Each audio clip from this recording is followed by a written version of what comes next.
The BMW 3 Series, much like a fictional news anchor from San Diego, is kind of a big deal.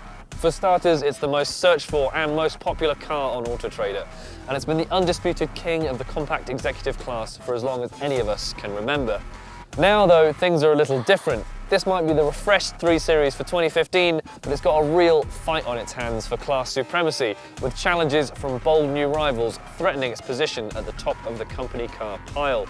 The luxurious Mercedes C-Class recently ousted the 3 Series from the UK's top 10 bestseller list, while the Jaguar XE is poised to steal sales from both. More crucially, the margins between these cars are now so fine that splitting them is almost impossible, but that's what we intend to do.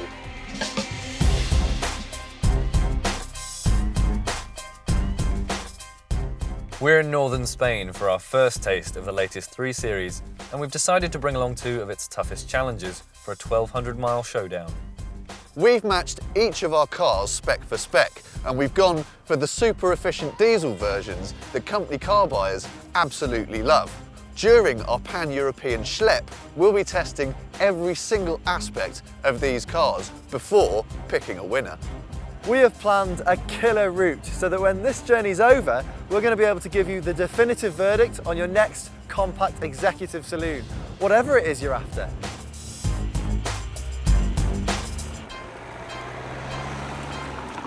We're starting on the stunning mountain roads here on the Spanish-French border, and this is the ideal place to see if the new 3 Series has what it takes to retain its crown. Now, we all know nothing much good comes from resting on your laurels, but before the launch of the current BMW 3 Series, one of their engineers told me that the car was already so good to drive that they only had 2 development targets. A little more room in the back and make it more comfortable. That's it. The recipe for what makes a good 3 Series is pretty set in stone then, but there are some new ingredients thrown in for 2015. There's a new 3-cylinder turbo petrol engine in the 318i. There's a thumping 322 brake horsepower straight 6 in the new 340i, but this one here is the one that people are much more likely to buy. It's the new 320d Efficient Dynamics Plus. It only has a 2-litre diesel with 161 brake horsepower, yet it'll still crack 0 to 62 miles an hour in just 7.8 seconds. Flat out, it'll reach 140 miles an hour, and somehow it also manages to return that magic CO2 figure of just 99 grams per kilometre, and also return an official 74.3 mpg, which is quite remarkable. That's exactly why people love the 3 Series. It's a car that demands absolutely no compromises. Sharp looks and brilliant handling mean it's an absolute hoot if you do happen to find yourself on the deserted roads of northern Spain. But very low running costs and lots of kit means it's also a relaxing companion on those long daily grinds on the M4 corridor. Now, BMW were getting a little concerned that with the Jaguar XE hovering on the horizon, it might be about to lose its edge in the handling stakes, so they've made some subtle changes to this car.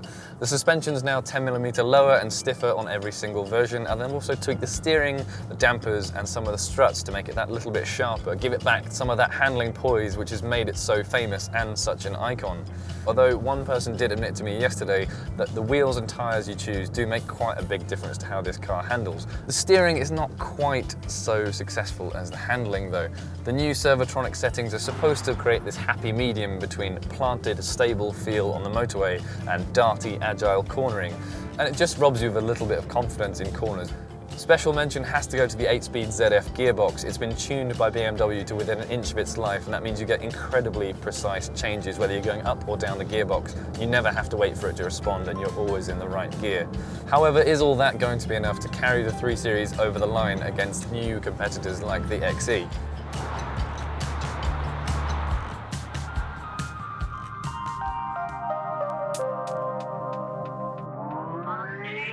This is a crucial area for any executive saloon, because these cars simply must portray the right first impression. But what exactly is it that gives a car its image? Well, it's pointless us talking about looks or brand identity, because everyone has different tastes.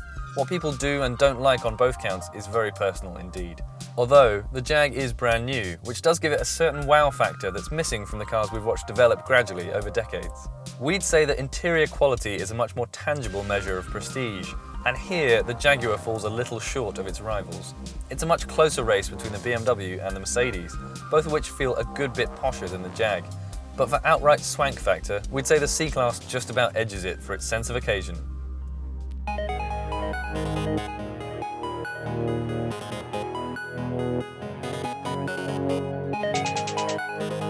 This is La Pierre Saint-Martin, just on the French side of the Pyrenees, and it just so happened to be the first mountain stage of this year's Tour de France, and that makes it the perfect place to talk about the Jaguar XE.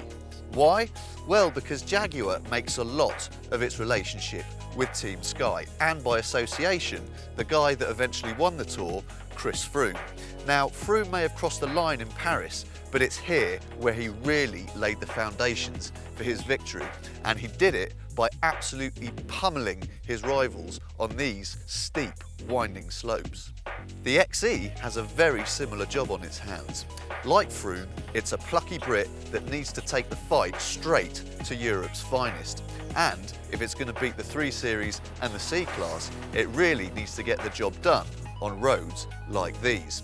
And today, I'm even wearing my yellow jersey because in a class this competitive, every little helps.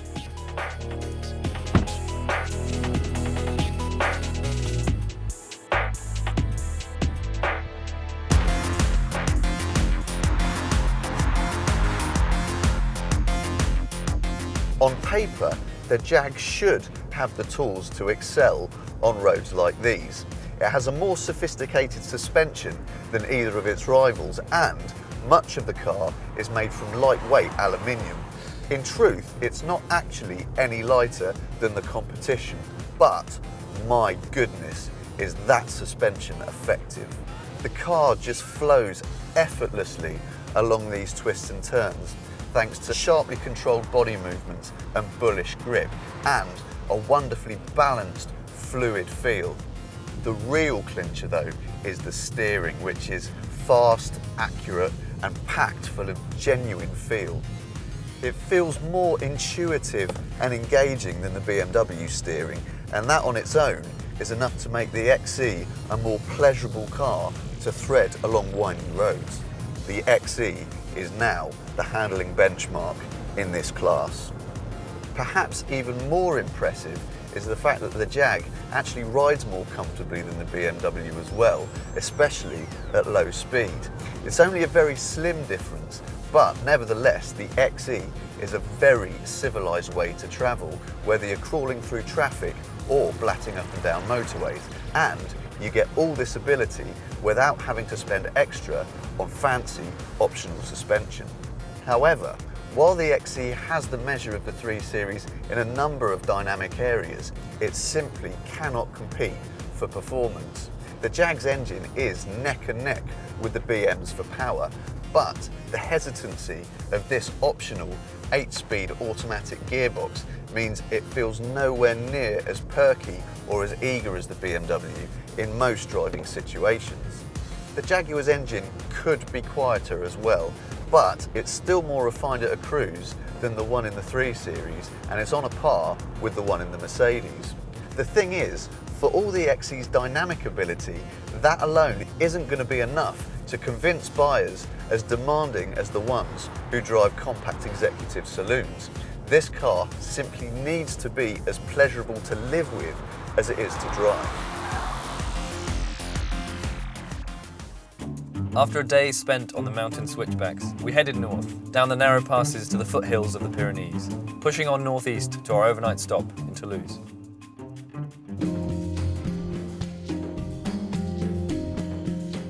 No company car worth its salt would pitch up to a fight like this unless it was armed with all the essentials that you, the buyers, demand. So, of course, all our contenders come with alloy wheels, leather interiors, cruise control, Bluetooth, and DAB radio, as you'd expect. They're also all fitted with sat-nav. The C-Class, which remember is the cheapest car here, is also the best equipped. In sport trim, it has all-round parking sensors, a reversing camera, split folding rear seats, and 8 airbags dotted around the cabin, plus that set of brilliant crystal clear LED headlights. Jaguars used to be palaces on wheels, but the XE is no better equipped than either of its German competitors, although it does have more clever safety kit like autonomous braking and lane departure warning. Heated seats are a telling omission though. In this spec at least, the BMW probably brings up the rear. It doesn't have the same sporty trinkets as the other pair, but that problem is easily resolved by upgrading to the efficient dynamic Sport, which gives you 17-inch wheels, superbly comfortable sport seats, and a few extra visual treats for just a few £100. It does lose out on a bit of safety kit though.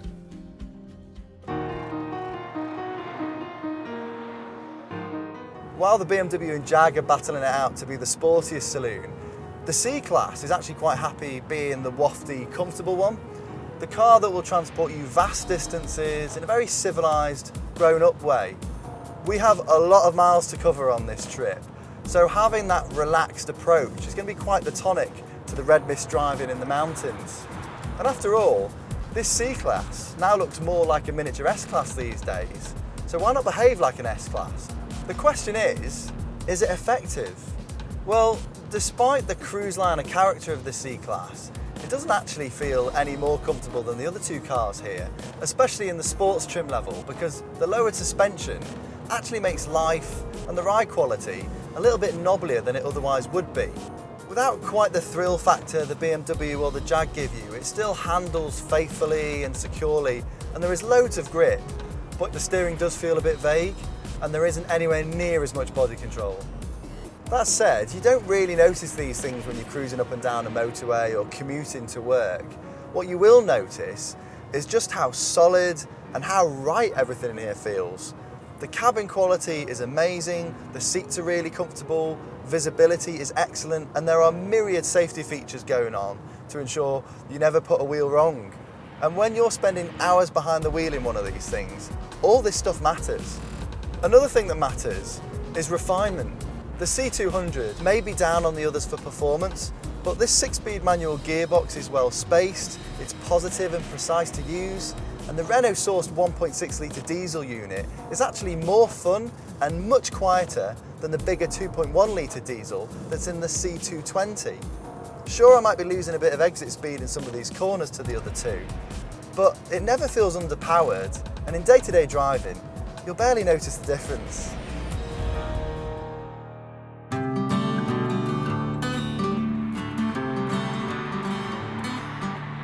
We have spent more than 8 hours driving today, but now our compact executive saloon convoy has made it to Reims in northern France, the capital of the Champagne region.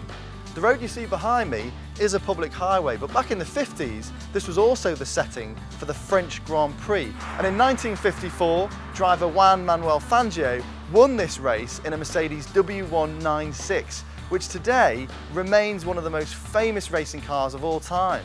The circuit may have closed in 1972, but Mercedes seems to have continued its winning theme in Formula One, especially in recent years. But back in the real world, this long drive has helped us test the cruising abilities of all three cars on exactly the kind of motorway schleps that you and I would be doing on the day-to-day. It's also helped us assess another key aspect that is so important to high mileage drivers: economy.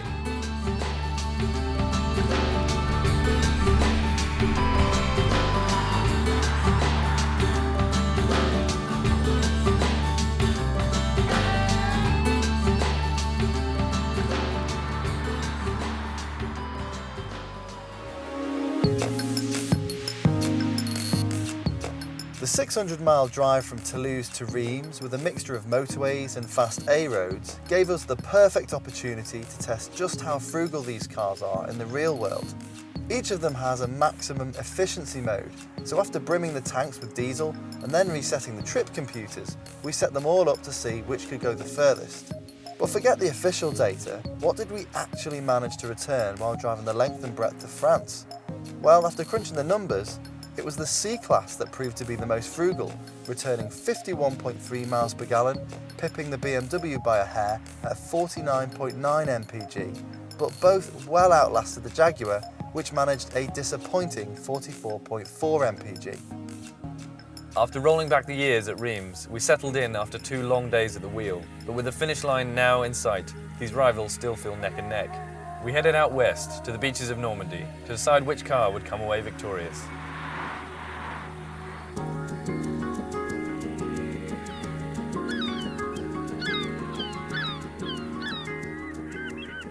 So, after 1,200 miles, umpteen cups of coffee, and it has to be said, some fairly ropey hotels, we've arrived here at the beaches of Normandy. We've run out of France to test in, but when we left Spain, our aim was simple: to separate these class contenders and find a winner. Now, this is going to sound like a massive cop-out, but honestly, the perfect compact exec would have the engine and gearbox from the BMW, the plush, luxurious cabin of the C-Class, and the poised handling of the Jaguar. But we do want to avoid a lynch mob, so don't worry, we have settled on our final podium places. In many ways, the Mercedes C-Class is the surprise package here, with its sensational cruising ability, gorgeous cabin, and generous equipment. We all agreed it felt absolutely rock solid on those motorway sections, especially during all the stormy weather we encountered. But it trails by a long way for performance, and if you spec an automatic gearbox, which a lot of customers will, it becomes by far the least efficient car here. If you enjoy your driving, the XE is the hands-down winner in this test. Dynamically, this car is a real achievement. It rides and handles beautifully on its standard suspension, and at cruising speeds, its engine is quieter than the BM's. However, it is consigned to second place due to the so-so cabin quality, the tight rear space, the strangled performance, and the comparatively high running costs. A short spell with the engine stuck in limp home mode really didn't help either. In this company, it's truly impressive that the 3 Series retains its crown. Be in no doubt though, this was a points win, not a knockout blow. The Jaguar has its number when it comes to handling thrills, and the C-Class has raised the bar for perceived quality. The BMW though is the cleanest, it's the fastest, it has the lowest running costs, and it has the best powertrain by an absolute mile. It may no longer be the emotional choice, but due to its all-round abilities, it's still the right one. So, the 2015 vintage BMW 3 Series kept its nose in front of the chasing pack and cemented its place at the top of the pile. But there is a brand new Audi A4 just around the corner. Now, to see whether that car has what it takes to topple all of these, click on the link to our first drive video.